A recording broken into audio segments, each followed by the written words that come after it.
Panamas en el Callao directamente del Asia, ¿no? De manera que esto ya empezó, este tema ya empezó y seguramente ustedes discutirán esto con mayor precisión.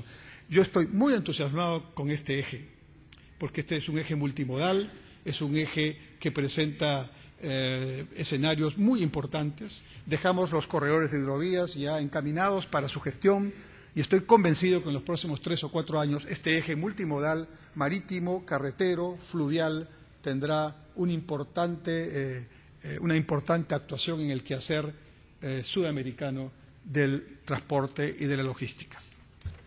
El otro eje que tenemos es al sur, es el eje interoceánico sur de la carretera, pero obviamente nace con 3 puertos. El puerto marítimo de San Juan de Marcona, en proceso de concesión, pero todavía no concesionado, el puerto marítimo de Matarani en Arequipa y el puerto marítimo de Hilo en Moquegua.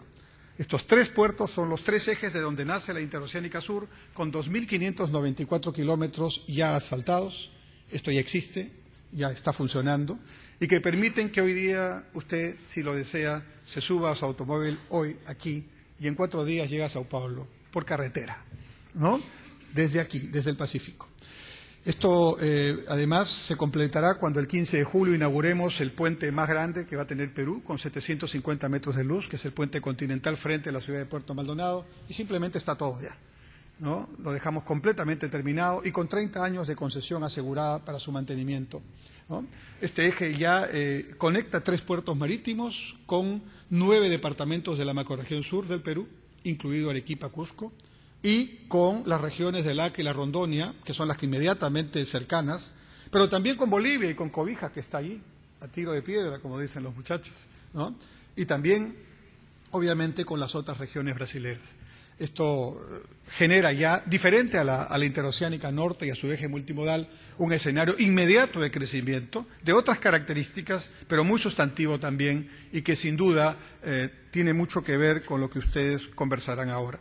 Y el tercer eje es el eje central, que es la IRSA Centro, que también ya la tenemos concesionada, es decir, las 3 ejes de la IRSA ya están concesionadas, y este está concesionado a un grupo colombiano, que está ya a cargo de la carretera y que en los próximos 2 o 3 años nos dará ya los primeros resultados en la mejora de la vía. Lógicamente, nos falta un tramo entre Pucallpa, ¿no?, y el punto Xexua con la frontera con Brasil y Cruzeiro do Sul.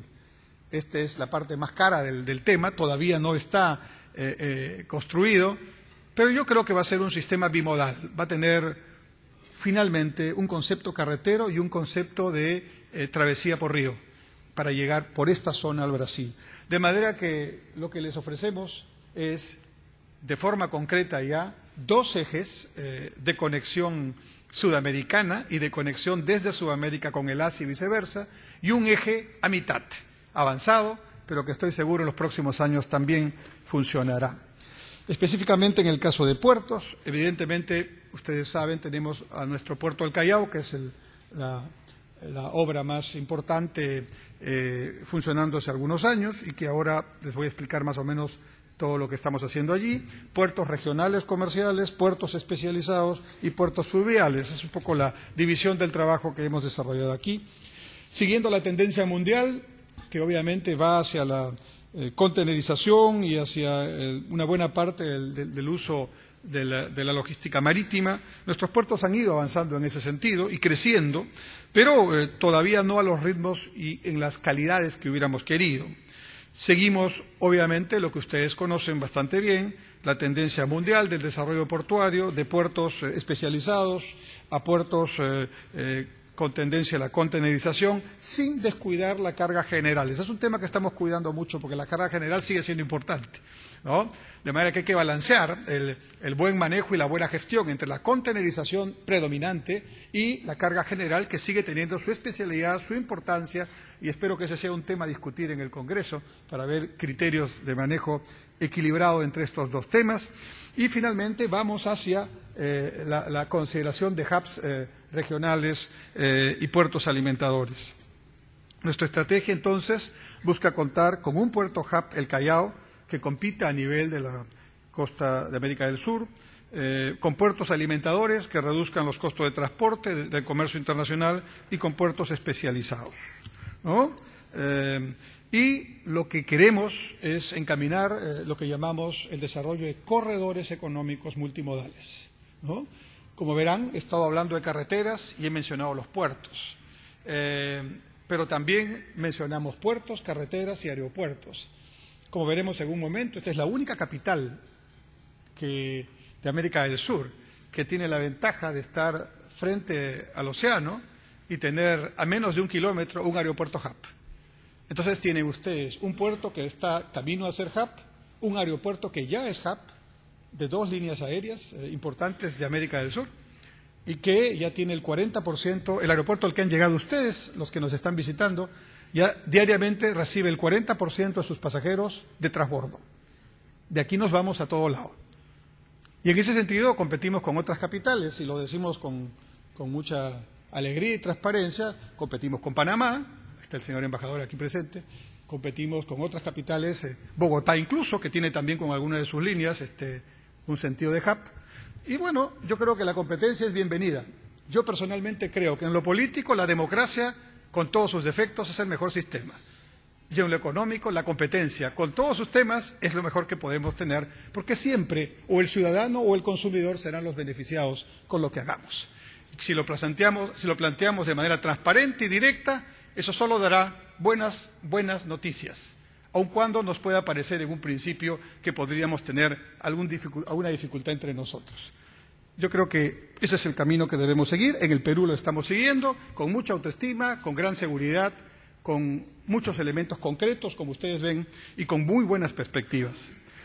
Entonces, hay una relación muy íntima en el caso peruano entre la apertura comercial y económica que el Perú tiene, abierta, como he mencionado, y con todos los acuerdos y políticas que aquí se siguen, con el desarrollo de la infraestructura y con esta lógica de participación de la inversión privada junto con la inversión pública para soportar este proceso. Este es más o menos lo que llamaríamos el modelo que funciona en el Perú. No es un modelo único, se aplica en otros países también, no pretendemos que sea un modelo exportable, cada quien tiene sus características. Lo que sí podemos decirles es que en nuestra experiencia hemos avanzado mucho, con grandes dificultades en algunos temas, pero por primera vez en muchísimos años, hemos avanzado mucho más en los temas positivos que en los temas negativos. Es decir, hemos superado las dificultades y en algunos casos hemos dado saltos que para incluso los propios peruanos han sido saltos que no se podían imaginar hace apenas 5 o 10 años. Entre las principales obras de infraestructura, sin duda el puerto del Callao. Yo me siento muy orgulloso de esta foto. Para ustedes no es ninguna novedad, porque todos ustedes representan a puertos que hace más de 20 años tienen ya un sistema de grúas pórtico funcionando. Pero en el puerto del Callao, por eso mencionaba, aquí hemos estado siempre, pero no hemos utilizado nuestra capacidad. En el puerto del Callao hace apenas 3 años esta circunstancia no existía. Estas son las primeras 2 grúas pórtico Panams que llegaron a ENAPU y me dio, porque en política también hay que tener suerte como en la vida. No solamente hay que hacer bien las cosas, sino hay que aprovechar las oportunidades que se presentan. Y a mí me tocó ser el ministro que recibió estas grúas. Y a partir de ahí hay un antes y un después en el puerto del Callao, ¿no? Porque evidentemente eso cambia la cultura. ¿Para qué se los cuento a ustedes? Si ustedes me lo pueden contar a mí de una manera mucho más rica, ¿no? Pero en el Perú ha significado un cambio importante.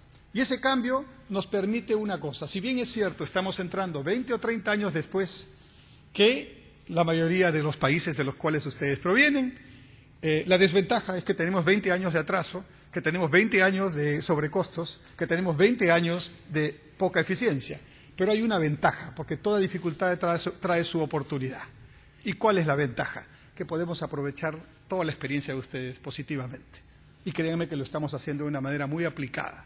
De manera que en adelante los 20 años que nos hemos retrasado van a significar a un Perú que va a dejar mucho que hablar, porque en todos los campos donde estamos entrando estamos avanzando a una gran velocidad y eso no solamente tiene un sentido de voluntad y de eficiencia, sino que estamos aprovechando sus experiencias.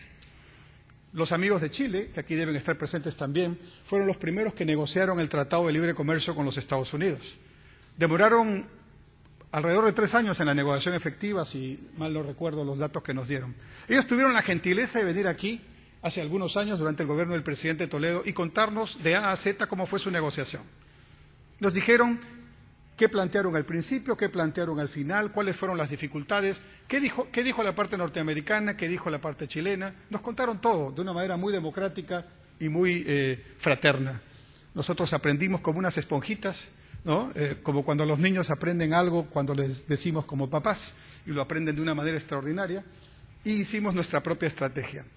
Hicimos la negociación en la mitad del tiempo, y quiero con toda humildad, pero con toda satisfacción decirles, nuestro tratado tiene varios elementos adicionales al propio acuerdo que logró Chile en su momento.